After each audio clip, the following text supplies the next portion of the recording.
pagi, kita kembali lagi di Renungan Pagi Mimbar GBI Host. Pagi hari ini kita akan merenungkan beberapa ayat dari kebenaran firman Tuhan sebelum kita memulai aktivitas. Mari kita baca dari Injil Yohanes pasal yang pertama ayat yang ke-9 sampai ayat yang ke-13. Demikian firman Tuhan.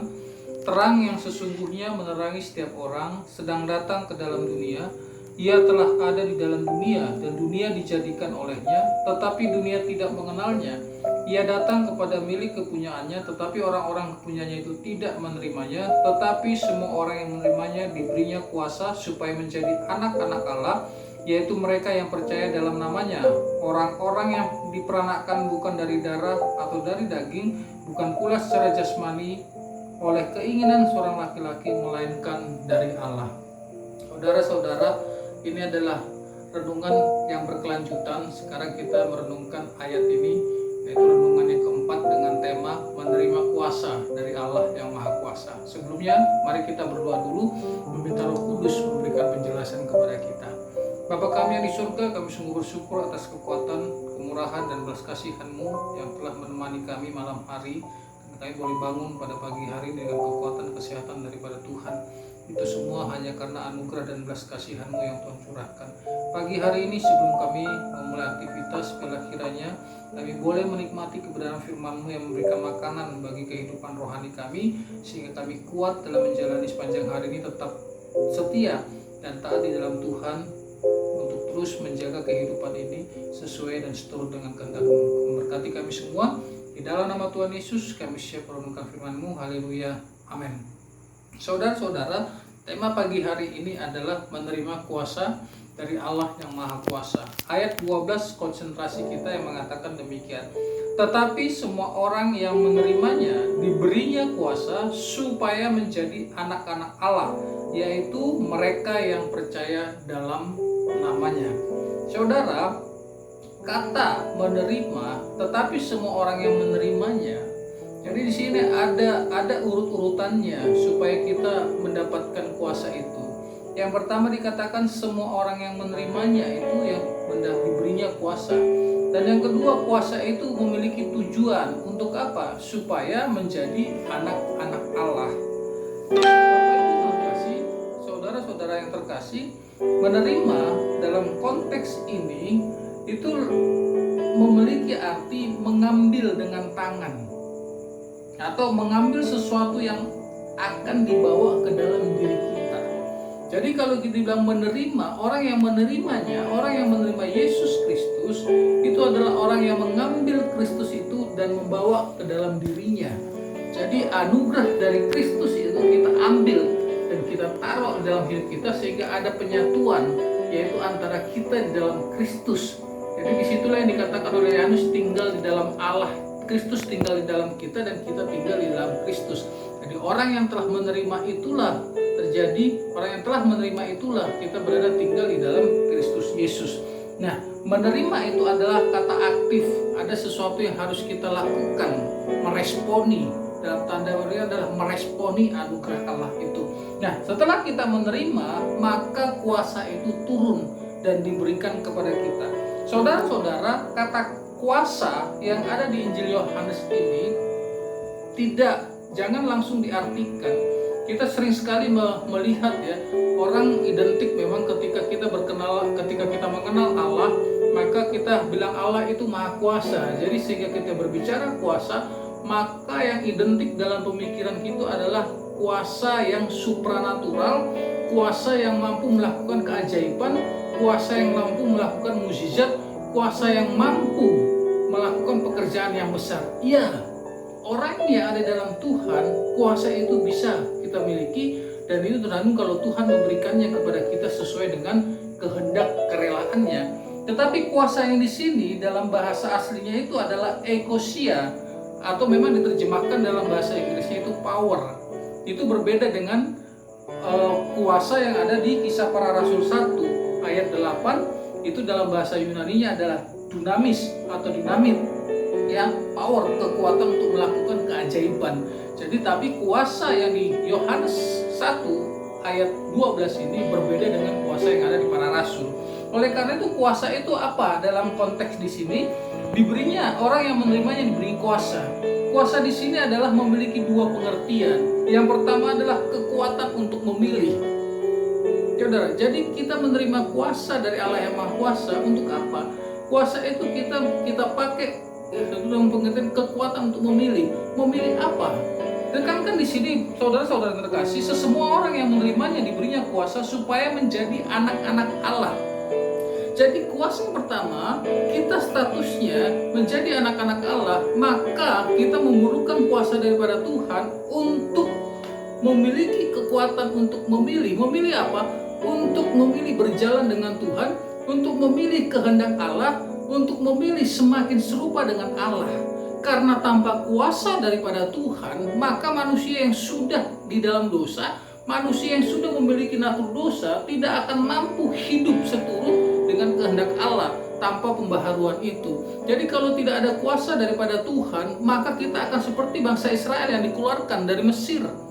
Bapak saudara terkasih, masih ingat ketika bangsa Israel dikeluarkan dari Mesir, mereka sudah keluar dari perbudakan dosa dari Mesir itu. Mereka berjalan di padang gurun di dalam proses pengudusan oleh Tuhan. Tetapi secara fisik memang mereka ada di padang gurun, tetapi secara jiwa mereka masih terikat dengan yang ada di Mesir.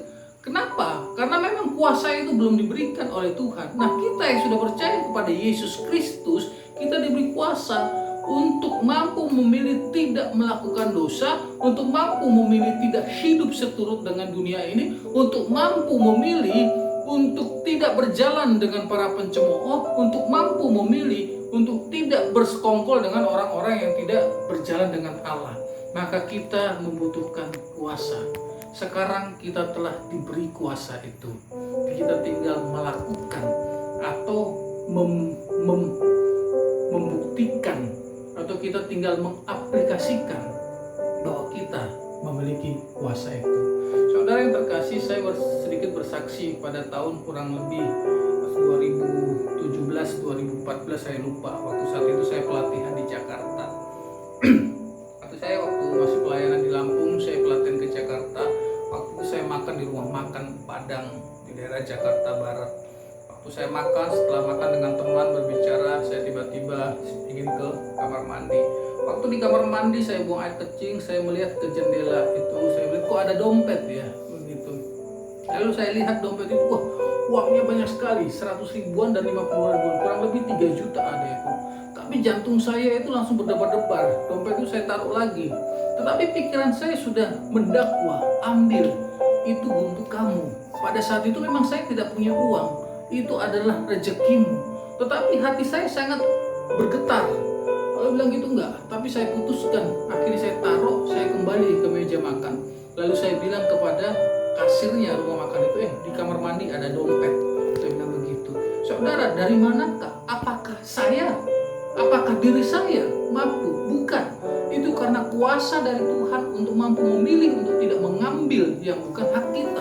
Kalau bukan dari kuasa Allah, maka saya sendiri sebagai manusia yang jatuh dalam dosa, maka saya akan ambil uang itu. Tetapi karena kita telah menerima kuasa dari Allah untuk menjadi anak-anak Allah, maka yang bukan punya kita itu tidak kita ambil. Sekali lagi, bukan karena kehebatan kita melakukan hal itu, bukan karena kekuatan kita, tetapi karena kuasa daripada Tuhan. Yang kedua, kuasa itu memberikan satu pengertian bahwa kebebasan melakukan sesuka hati. Kalau tadi kekuatan untuk memilih, jadi kekuatan untuk memilih. Kalau sekarang adalah kebebasan. Jadi kita melakukannya bukan karena suatu paksaan. Saudara-saudara yang terkasih, di dunia ini analogi atau ilustrasi yang paling tepat mengenai sebuah ketaatan itu ada di dalam militer atau polisi. Jadi kalau di jenjang militer itu, kalau jenderalnya sudah bilang A, maka seluruh sampai bawah itu akan tunduk melakukannya. Kenapa? Karena tidak ada satu kekuatan atau satu peraturan untuk bisa merombak gitu. Tapi kalau jenderal udah bilang A, itu semuanya ikut. Apakah prajurit-prajurit itu taat? Bukan. Ketaatan mereka iya, hanya karena struktur organisasi struktur kepangkatan itu yang menekan sampai di bawah itu tunduk dan taat melakukannya. Jadi mereka melakukan bukan di dalam kebebasannya sebagai personal, mereka melakukannya bukan di dalam kesukaan, tetapi mereka melakukan itu karena terikat oleh pangkat daripada jenderal itu. Kalau mereka tidak melakukannya, maka ada konsekuensi yang buruk yang akan mereka terima. Tetapi Tuhan memberikan kuasa kepada kita untuk apa? Kebebasan melakukan dengan suka hati untuk semua perintah Allah itu.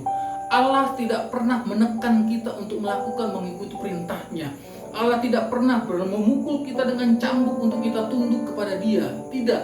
Allah memberikan kuasa. Kuasa itu ada di dalam kita sehingga kita memiliki kekuatan melakukan semua perintah Allah itu dengan sukacita. Memberikan semua perintah Allah itu bukan dengan beban. Melakukan semua perintah Allah itu di dalam damai sejahtera. Saudara-saudara yang terkasih, Tuhan Yesus mengkritik keras para ahli Farisi dan ahli Taurat yang dikatakan orang datang ke dalam kerajaan surga dengan sangat beban berat sekali. Baru kita lihat adalah ketika orang Farisi dan ahli Taurat, mereka sangat memberikan satu peraturan yang sangat ketat, yang memberikan satu hukuman yang berat. Kalau orang tidak setia, orang berzina, dihukum, dirajam, dan lain-lain. Tetapi ketika Kristus datang, orang itu hanya diberi kuasa untuk melakukannya karena dia mengasihi Tuhan, melakukannya dengan dari luapan hati yang sangat bersuka kepada Tuhan. Itu yang Tuhan berikan. Ketika ada seorang yang berzina dan dibawa kepada Tuhan Yesus tidak menghukum, tetapi dia hanya mengatakan, pergilah dan jangan berbuat dosa lagi. Tetapi kasih itu yang memberikan kekuatan untuk perempuan itu akhirnya memberikan hidupnya kepada Tuhan. Jadi saudara-saudara, power yang dimaksudkan di sini adalah, ingat ada dua hal ini yang harus kita renungkan. Bahwa yang pertama, ketika Allah memberikan kuasa kepada kita, bahwa kita memiliki kekuatan untuk memilih berjalan bersama dengan Tuhan. Yang kedua adalah ketika Allah memberikan kuasa itu, kita memiliki kebebasan melakukan sesuatu, melakukan untuk Allah itu dengan senang hati, dengan hati yang meluap oleh karena ucapan syukur kepada Tuhan. Biarlah kiranya kebenaran pada pagi hari yang kita renungkan ini, ingat saya, Bapak Ibu, Saudara terkasih, terkhusus jemaat GBI Host dan kita semua, kita yang menerima Kristus sebagai Tuhan dan Juru Selamat, kita adalah anak-anak Allah. Tujuannya kita diberi kuasa untuk menjadi anak-anak Allah. Apa? Yaitu satu, memiliki kekuatan untuk memilih berjalan bersama dengan Allah, tunduk kepada perintahnya. Yang kedua, memiliki kebebasan ketika kita melakukan semua berjalan dengan Tuhan, bukan dengan beban yang berat, tetapi dengan hati yang bersukacita. Ingat Tuhan Yesus mengatakan, pikulah kuk yang kupasang dan belajarlah kepadaku, karena aku lemah lembut dan rendah hati, dan jiwamu akan mendapatkan kelegaan. Biarlah kiranya kuasa itu ketika kita terus berjalan kepada Tuhan di dalam situasi pandemi yang sulit ini, di dalam dunia yang semakin jatuh di dalam dosa, di mana kasih semakin dingin, tetapi kita terus melakukannya kepada Tuhan oleh karena sukacita kepada Tuhan. Biarlah kiranya kebenaran firman Tuhan ini kita terapkan dan kita renungkan, dan kita semakin bertumbuh di dalam pengenalan yang benar akan Kristus Yesus. Mari kita tutup dengan doa. Mari kita berdoa. Kami sungguh bersyukur Tuhan Yesus buat pagi hari ini. Terima kasih kami yang telah menerima Engkau sebagai Tuhan dan Juru Selamat. Engkau beri kuasa kepada kami untuk mampu melakukan, untuk memiliki kekuatan melakukan sesuai dengan yang Tuhan perintahkan. Karena kami tahu manusia kami yang berdosa, daging kami yang sangat lemah, tanpa kekuatan daripada Tuhan kami tidak akan mampu berjalan bersama dengan Engkau. Dan terima kasih Tuhan, Kamu membuat kami tertarik kepada Kristus bukan karena hal yang menakutkan, tetapi karena kasih-Mu yang begitu besar, sehingga kami pun melakukan karena kasih kepada Tuhan, sehingga kami berjalan bersama Tuhan karena di dalam kebebasan sukacita kami bersama dengan Engkau. Terima kasih, Kamu memberkati semua jemaat GBI Host dan semua yang mendengarkan renungan ini, supaya kami boleh semakin bertumbuh dalam pengenalan akan Tuhan. Terima kasih, kami mengakhiri, kami serahkan semuanya ke dalam tangan kasih-Mu, memberkati perjalanan kami sepanjang hari ini. Biarlah kami terus di dalam Tuhan, dan biarlah iman percaya kami terus semakin bertumbuh dan berbuah. Terpujilah Engkau. Kami mengakhiri dan mengembalikan segala kemuliaan, pujian, hormat, dan kemuliaan hanya di dalam nama Tuhan Yesus Kristus. Kami telah berdoa dan mengucap syukur. Haleluya. Amin. Terima kasih pada saudara yang terkasih. Adalah kiranya kebenaran ini bisa kita renungkan. Kita berjumpa minggu yang akan datang. Tuhan Yesus memberkati. Shalom. Haleluya.